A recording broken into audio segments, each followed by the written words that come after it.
तो मैं खुद आवाज़ बनूंगा, किसी का दबाव नहीं कि मैं खुद डालूंगा अपने चैनल पे वीडियो। बता के सरकार देखो लाइल लहाल पौध लगावे के और जमीन जोते खाए के। सरकार तो कहती है अवैध कब्जा किए हैं, जबरदस्ती जोते हैं। उनको सिर्फ शिक्षा के ऊपर ध्यान देना चाहिए, शिक्षा बेरोजगारी।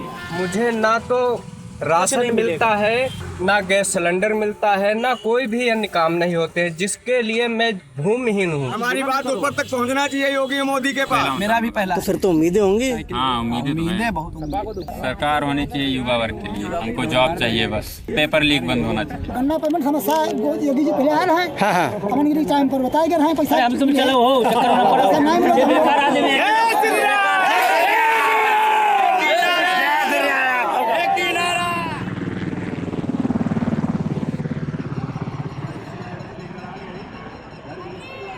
कोई भी खरीदे, जी हाँ, छोटा बड़ा कोई भी आइटम खरीदे 40 रुपए में, 40 रुपए में, 40 रुपए में।